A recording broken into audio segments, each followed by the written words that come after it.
Hola, ¿qué tal amigos? Muy buenos días, queridos viajeros. Les envío un saludo aquí nuevamente, el pastor José David Rodríguez. Agradecido nuevamente porque Dios me concede un nuevo día, una nueva semana y para ustedes también. Me encuentro dentro del vehículo. Acabamos de dejar a un compañero en el aeropuerto, saliendo a las 4 de la mañana, despiertos, y pues no encontrando otra opción más que esta, queremos abrir la oportunidad para dialogar nuevamente del Sagrado Libro. Es lo que nos importa. Desde que tengamos la Biblia, podemos ciertamente meditar en ella y encontrar a Dios. Quiero invitarles para que oremos y empezamos nuestro día número, este sería el número 5, día número 5, y pues para estudiar el año bíblico. Un abrazo, vamos a orar. Querido y bondadoso Dios, en este momento queremos disponernos a estudiar tu santa palabra. Por lo tanto, te queremos pedir que vengas en nuestra ayuda, que puedas bendecirnos con tu santísima presencia para poder comprenderla.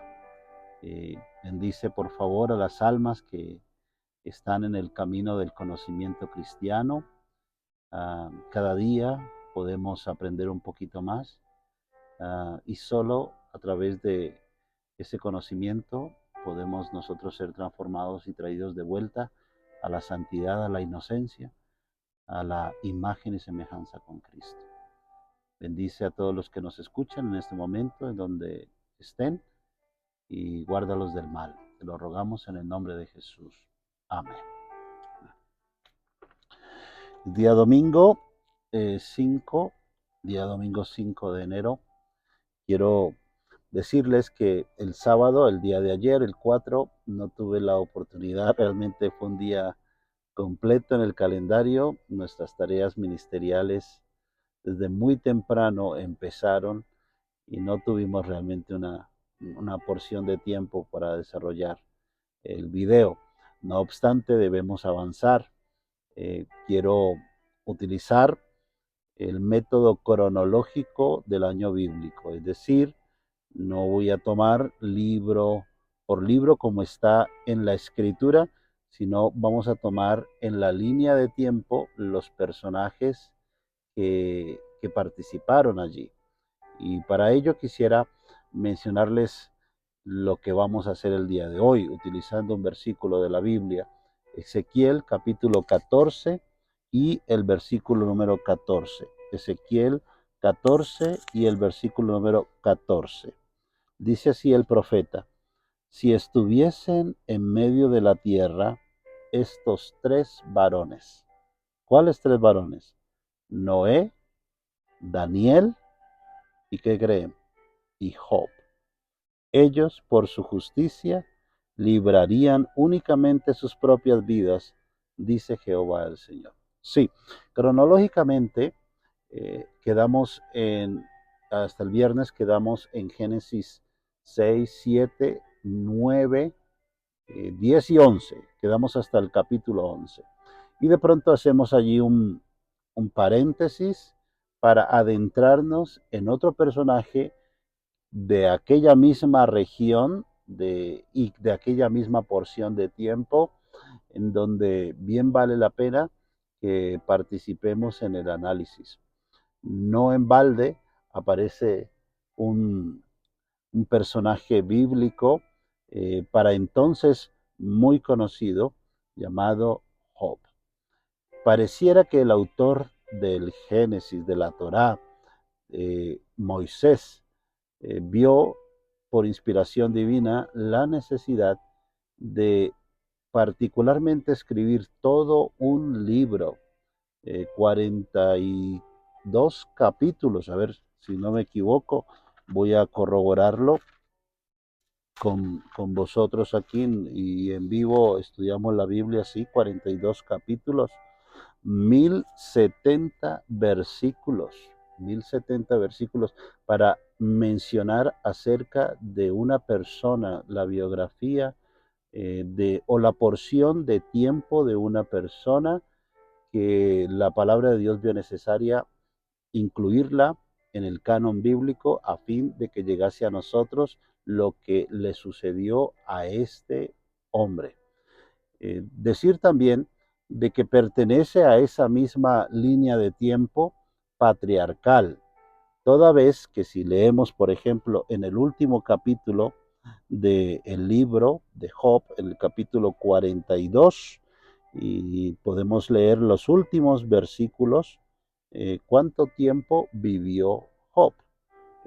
Dice en el versículo 16, después de esto, estoy leyendo el capítulo 42, versículo 16, después de esto vivió Job 140 años y vio a sus hijos y a los hijos de sus hijos hasta la cuarta generación.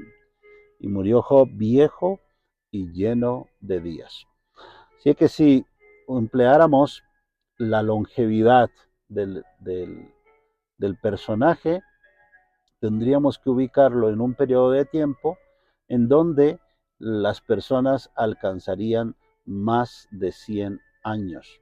Y ese periodo de tiempo lo encontramos precisamente posterior en el libro de Génesis, posterior al diluvio. Encontramos las personas viviendo aproximadamente 200, por ejemplo, Jacob vivió 147, Isaac vivió 180, así de que si hacemos un paralelo con estos personajes patriarcales, podríamos suponer que la vida de Job podría haber durado en su totalidad unos promedio de 200 o un poco más de 200 años. Eh, Esto indica entonces que Job alcanzó a ser contemporáneo con estos personajes que crecieron allí en la llanura de Sinar o de allí de donde se desprendieron las naciones a raíz de que Dios confundió las lenguas, se dispersaron en ese territorio del Mediterráneo y empezó a partir de allí a crecer en número la población de la tierra. Dios vio necesario hablar de Job. ¿Y por qué es tan importante este libro? Dicho sea de paso, un libro que cuando haces el estudio exegético, teológico, encuentras que la mayoría de los comentadores bíblicos, si no todos, aprecian en el libro de Job una profundidad especial y diferente a todos los demás libros. Se puede observar en Job un lenguaje poético, pero al mismo tiempo combinado con una estructura teológica muy arraigada y cultural. Eh, por lo tanto, se convierte para el lector bíblico en un libro digno de estudio y de profundización.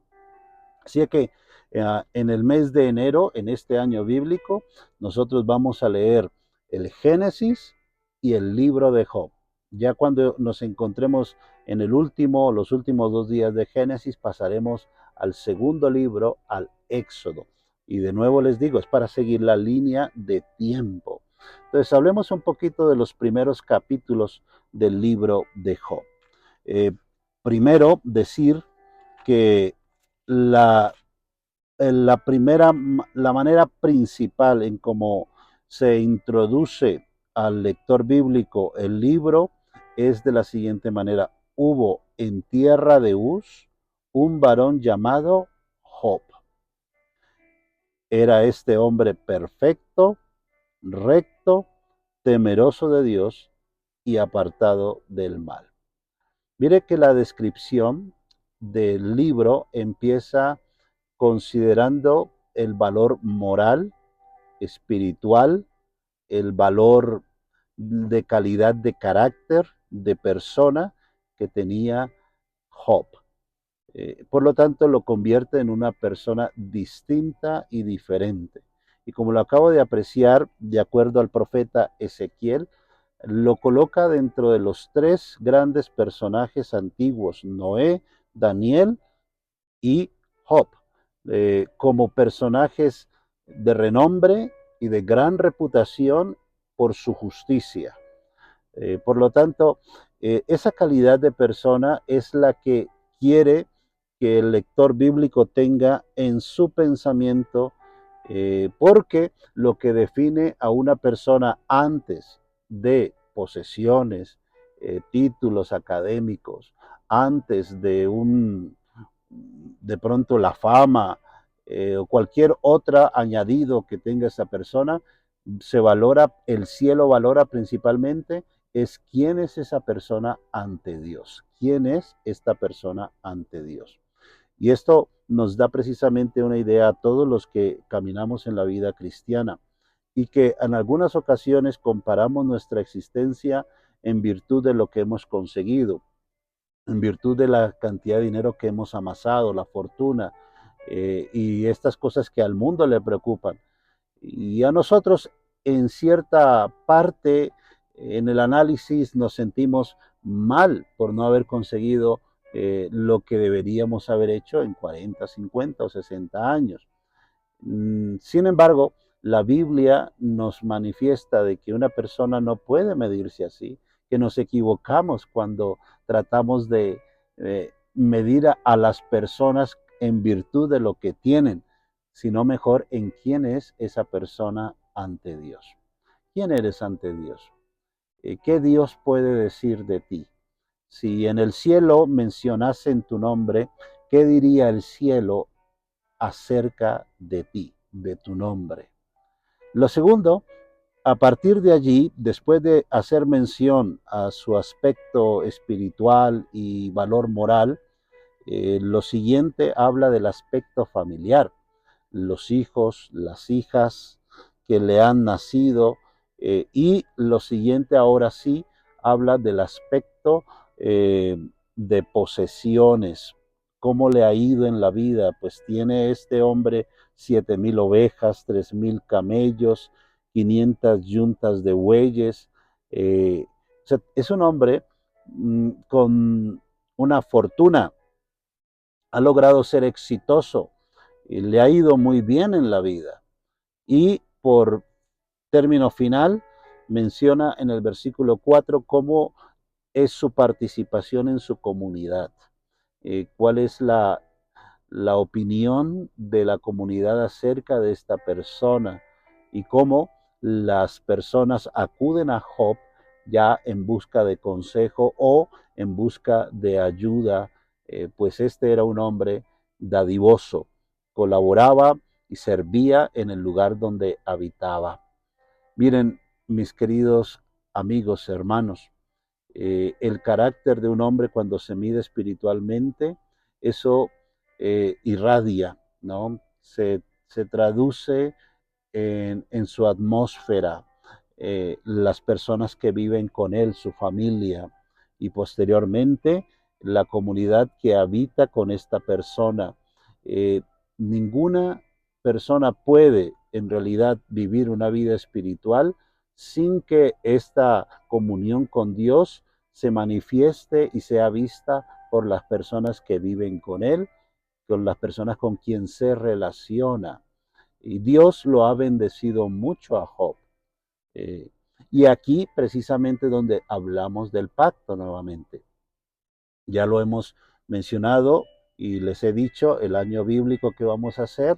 Decorre el velo porque el Antiguo y el Nuevo Testamento no es otra cosa más que el Antiguo y Nuevo Pacto. La palabra testamento es pacto. Así de que en cada personaje bíblico que nosotros analicemos, dentro está contenido el pacto de Dios con esa persona. Y aquí encontramos precisamente el personaje a quien Dios bendice. El pacto está con él, porque él es fiel y porque su comportamiento, su creencia, su confianza en Dios le hace digno de recibir las consecuencias de tal conducta. Y esto Job lo recibe de Dios. Pero de pronto se corta el libro y podemos ver un viaje que nos conduce a una dimensión trascendente a este mundo. En el versículo número 6.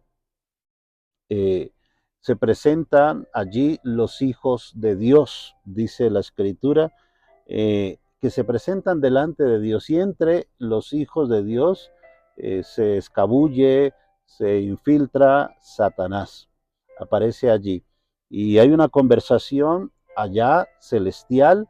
Job, perdón, Satanás eh, es cuestionado por Dios mismo, preguntándole, usted, ¿qué hace aquí? En otras palabras, ¿no? ¿De dónde vienes?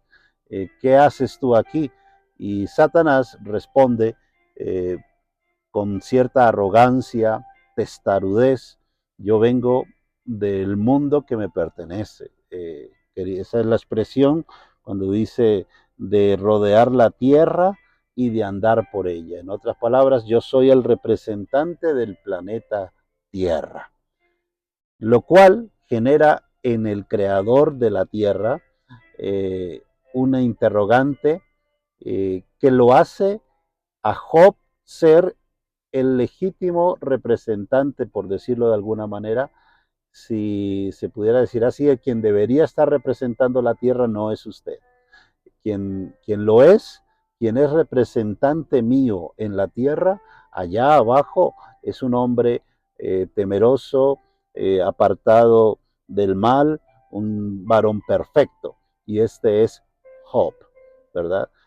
Pareciera que lo que está haciendo Dios es indicarle que en las cuestiones del pacto no es quien quebranta o quien sedujo a la primera pareja quebrantar el pacto, el que se hizo acreedor, el dueño, sino que en cuanto al pacto se refiere y las bendiciones del pacto son los que convierten a una persona como responsable del lugar, de la tierra en que su planta del pie pisa. Y en este momento pues estamos hablando de Job como esa persona, así como hemos mencionado antes Noé, así como hemos mencionado también de Adán, de Set, Enoch, personajes que fueron receptores del pacto. Aquí tenemos que mencionarlo a Job, y eso es lo que Dios le está diciendo a Satanás. No obstante, el enemigo, el gran intrigador, se encarga de aún de una persona perfecta como Job, se encarga de presentarla como alguien ambicioso, se encarga de difamar. Así es que no se requiere que una persona haya cometido algún pecado para que el acusador de nuestros hermanos invente cosas a partir de allí, sino que aún siendo una persona perfecta, Satanás se las arregla para tratar de hacerlo parecer de un modo grotesco, de un modo dañino.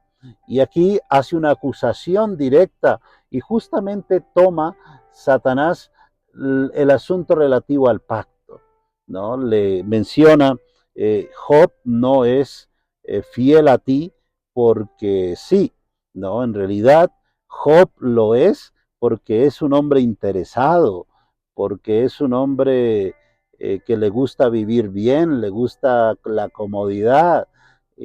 Además de eso, en el versículo número 10 es clave que Satanás le dice a Dios, es que le has cercado, has puesto una protección alrededor de él donde yo no puedo traspasar. No me has dejado, no me has permitido quebrantarlo. Mis queridos, vivimos en este mundo, pero no estamos solos. Y hay seres que viven también acá y que tienen interés en destruir y dañar. Donde sea que vean ellos que hay una bendición de Dios alrededor de una persona, Satanás se vale de una y mil artimañas para tratar de entrometerse en tu vida, para tratar de dañar esa felicidad, borrar de tu rostro la sonrisa, porque esto le molesta. Donde sea que él vea amor, compañerismo, armonía, él siempre trata de cambiar eso generando odio, rencor, resentimiento.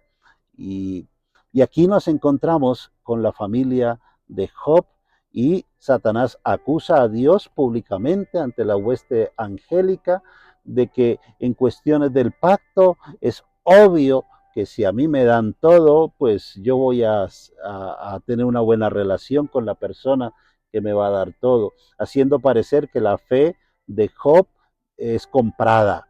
Dios está sobornando a Job para que le sea fiel, pero si tan solo me dejas tocarlo, y es así como aquí tenemos que hacer un análisis. En cuestiones del pacto, ¿por qué recibimos las bendiciones? ¿Por nuestra conducta? ¿Porque somos buenos? ¿Porque si hacemos las cosas bien nos tiene que ir bien? ¿Porque si somos bondadosos tienen que haber consecuencias directas con mi bondad? Yo debo recibir esa misma bondad. Si soy amoroso, debo también recibir amor. Pero ¿qué ocurre cuando a cambio de ser bueno, entre comillas, que el bondadoso, la fuente de la bondad es Dios, pero si nos comportásemos bien, si nos esforzamos por obedecer los principios cristianos, ¿acaso no debería irnos siempre bien? Porque de eso se trata el pacto. ¿Y qué cuando somos obedientes al pacto y el resultado es incongruente? ¿Cómo nos sentimos allí? Pues de esto es precisamente que el libro de Job quiere sustentar. En cuestiones del pacto, y aquí encontramos un hombre bendecido, pero debemos entender que en este mundo hay un enemigo y además de eso hay un juicio que se realiza alrededor de Dios y hay una acusación al carácter de Dios. Por lo tanto, no se trata, la historia la historia de la Biblia no toma al hombre como el eje central o como el personaje central. La historia de la Biblia siempre toma a Dios como la fuente central. El personaje principal de la Biblia, de todas las páginas, es Dios, no es el hombre.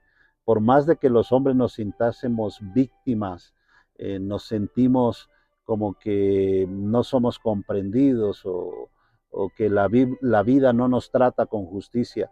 Quiero principalmente decir que debemos aceptar la idea que nosotros no somos los protagonistas de la historia. Nosotros no somos el eje central de la vida o de la existencia. Por encima de nosotros está Dios y Él es el que es el acusado aquí. Por lo tanto, nuestras acciones sí son correspondientes o a la acusación o a la defensa que se haga del carácter de Dios. Y aquí el cielo todo comienza como si se tratase de una película, a observar las artimañas de Satanás para defender su tesis. Satanás toma la vida del hombre, y a través del hombre lo toma como rehén para arrostrar sus tesis, que son mentiras, son invenciones suyas, pero las cree como literal y como reales, y las quiere presentar así a la vista de los ángeles públicamente. Y aquí encontramos esa historia en Job. Ahora, Job no sabe esto, Job no entiende esto. Job ha vivido de las bendiciones que Dios le da, se ha acostumbrado a vivir así, le ha ido bien en la familia y Job no podemos culpar a un rico, no podemos tomar las riquezas de una persona y arrostrarlas como decir que es avaro o que es interesado. La Biblia lo presenta a las personas ricas, como es el caso de Job, teniendo su riqueza, pero no basándose en ellas. Y la historia de Job precisamente nos relata cuando le es quitado todo lo que tiene, su comportamiento, su actitud ante la vida. Lo primero, Satanás comienza quitándole las posesiones, los bueyes, los camellos, también los siervos. eh, Luego pasa a meterse en un terreno muchísimo más profundo, que es la familia, y por último llega a tomar el cuerpo mismo de Job. El nombre Job significa aquel que sufre, aquel que llora, sufrimiento. Hermanos, el sufrimiento en esta tierra no es accidental. Los sufrimientos en este mundo ocurren como consecuencia de aquella desobediencia ocasionada por nuestros primeros padres quebrantando el pacto, y como consecuencia de ese quebrantamiento toda la descendencia humana nace ya con dolor.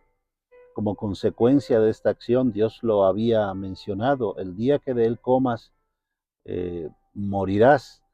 Y la muerte es una senda, es más que un destino solamente. La muerte es un camino en el que se transita. Y en ese corredor de la muerte, hasta llegar al destino, hay sufrimiento, hay dolor, hay pena, hay agonía. Y precisamente esto es lo que nosotros debemos comprender.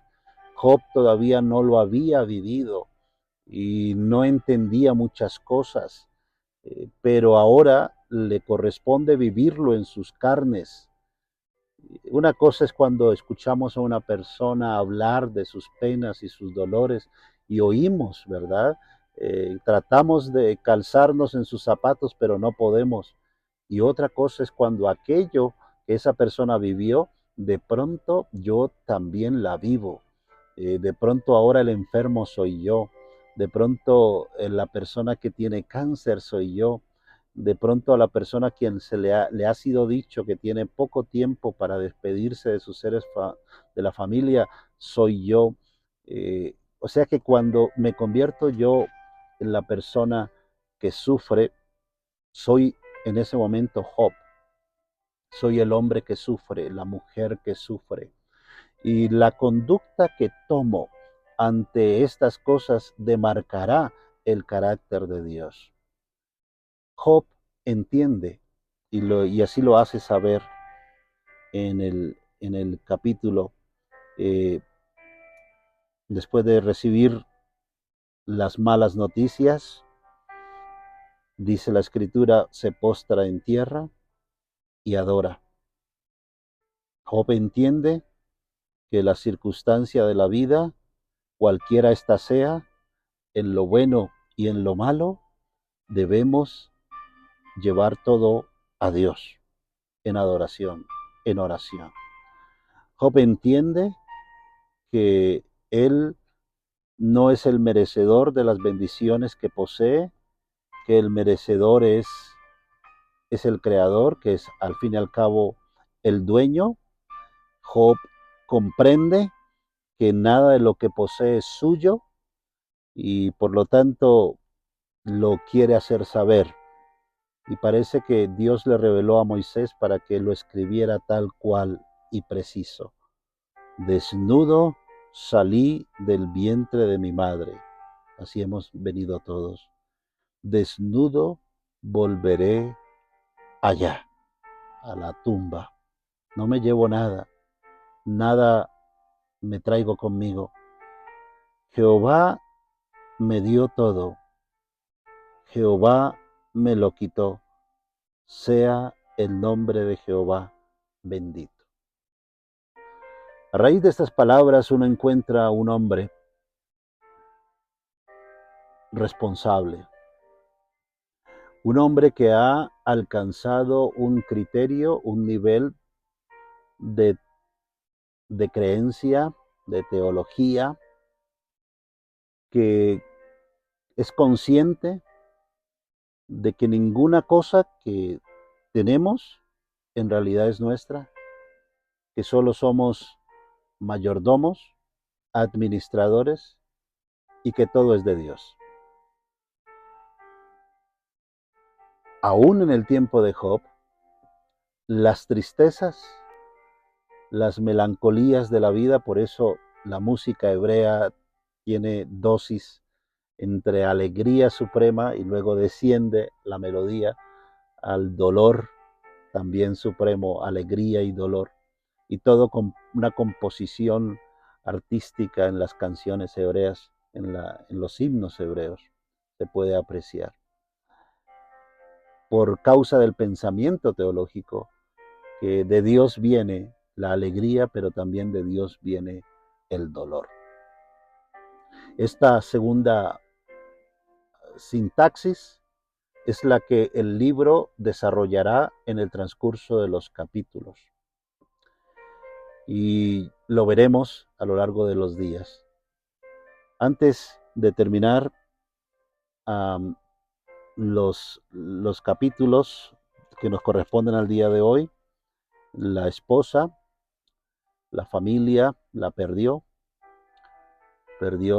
sus bienes, como ya lo mencionamos, y ahora vienen los amigos, y hay una conversación entre cuatro, y ante todo este panorama, cualquiera de nosotros, un humano común y corriente, que no tiene su confianza arraigada en la palabra de Dios como debiera, sucumbiría, renegaría de su fe, dejaría de asistir a la iglesia, dejaría de orar, dejaría de leer, está enojado, la vida cree así, no lo trata con justicia y se aparta, se va alejando. Satanás precisamente utiliza el sufrimiento y el dolor como método para hacerte creer que Dios está enojado contigo, que no te escucha, que, que Dios es malo y que no es un ser justo para nadie. Y además en algunos le hace pensar a través del dolor y el sufrimiento que si Dios en verdad existiera, pues no permitiría que estas cosas pasen. Y si existe y las permite, entonces es un ser malo que no le importa el dolor ajeno. Y estos criterios han permanecido en la mente, en el pensamiento de generaciones y generaciones. No tiene por qué ser así en el nuestro, mis amados. Nosotros debemos, al igual que Job lo entendió, puede el mundo acabarse, desplomarse los cielos, los edificios caerse, pero Dios siempre queda. Dios siempre queda.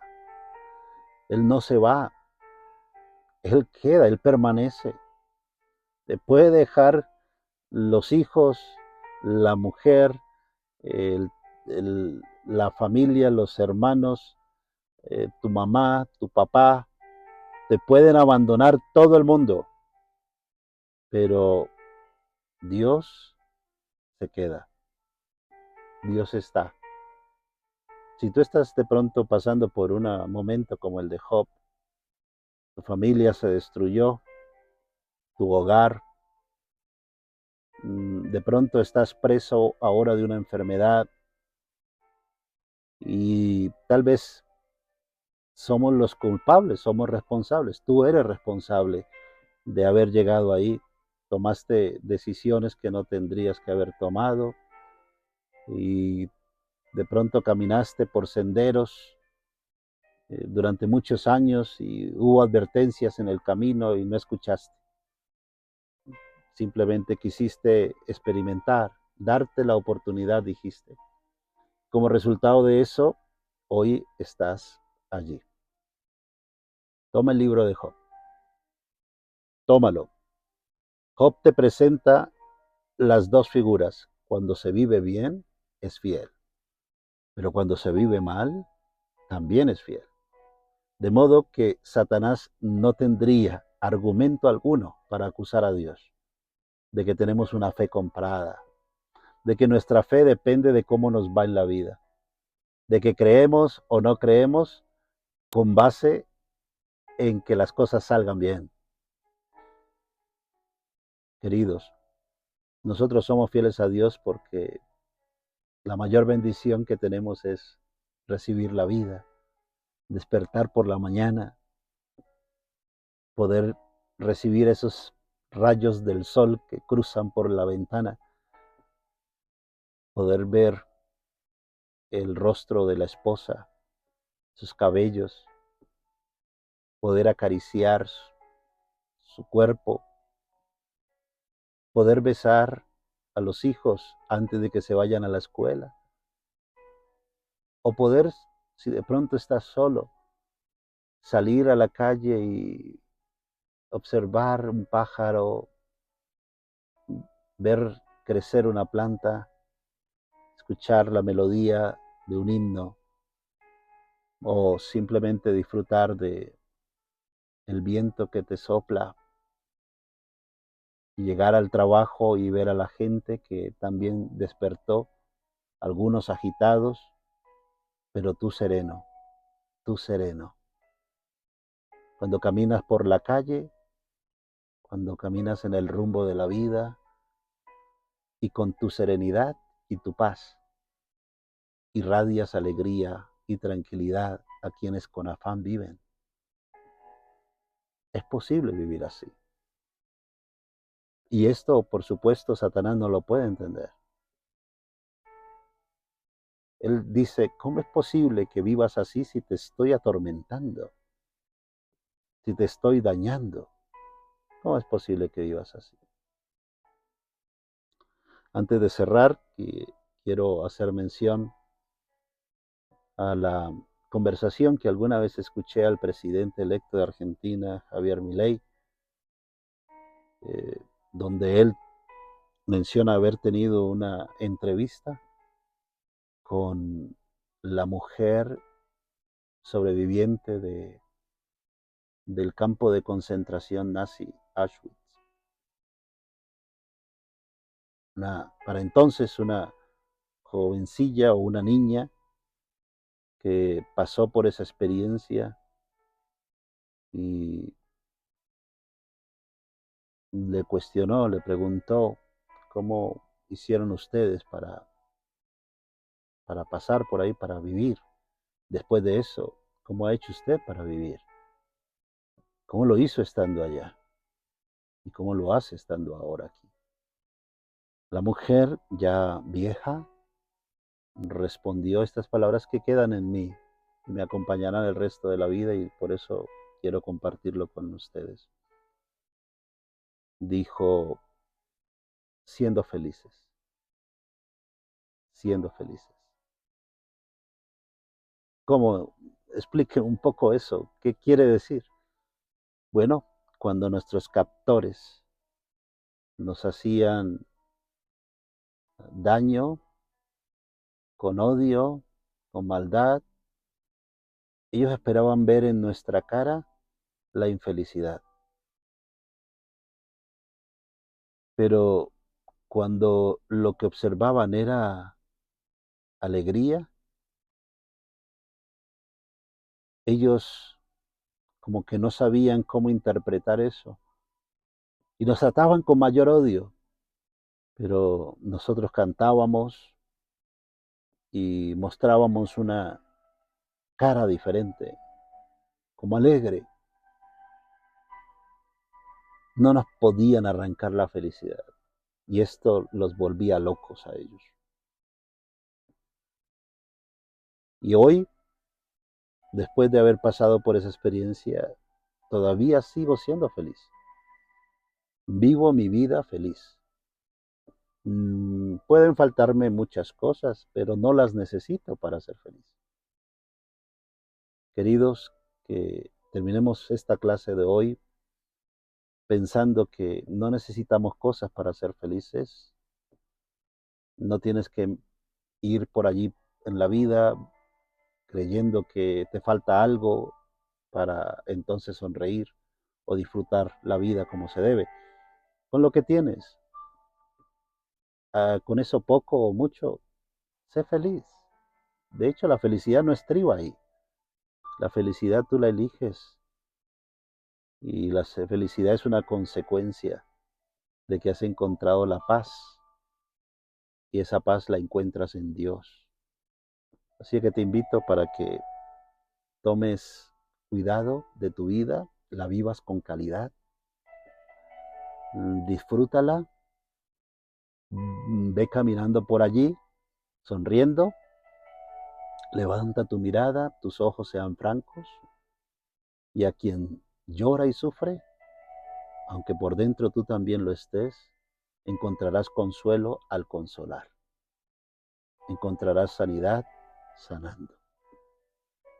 Dios te bendiga y dedico que estos días que nos sobrevienen podamos meditar en las preciosas verdades de Dios, que son las que transforman tu espíritu. Feliz viaje en el tiempo. Oremos. Señor, gracias por permitirnos haber estudiado un poquito de este libro. Permítenos cada día poder, al saber y al conocer, alcanzar esa estatura que alguna vez alcanzaron nuestros antiguos.